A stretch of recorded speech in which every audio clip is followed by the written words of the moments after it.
হে যুবক ভাইয়েরা, আল্লাহকে ভয় করুন।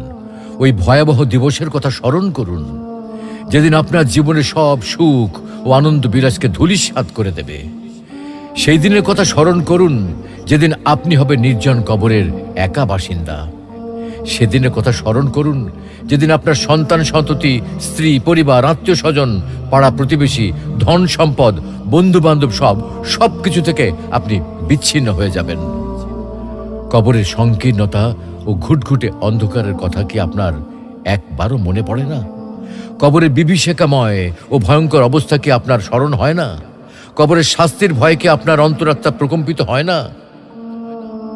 মুনকার নাকির ফেরেশতার দয় প্রশ্নের সঠিক জবাব কি আপনি দিতে পারবেন? একথা একবারও কি ভেবেছেন? অনুরূপভাবে কবরের অপুরন্ত সুখ ও অনাবিল শান্তির কথা কখনো কি আপনার হৃদয় পটে জাগ্রত হয় না?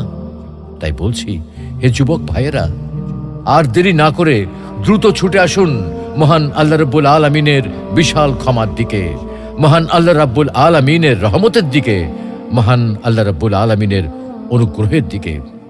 মহান আল্লাহ রাব্বুল আলামিন আপনাদেরকে বলছেন, তবু কি তারা আল্লাহর কাছে তওবা করবে না এবং তার কাছে মাপ চাইবে না? আল্লাহ অত্যন্ত ক্ষমাশীল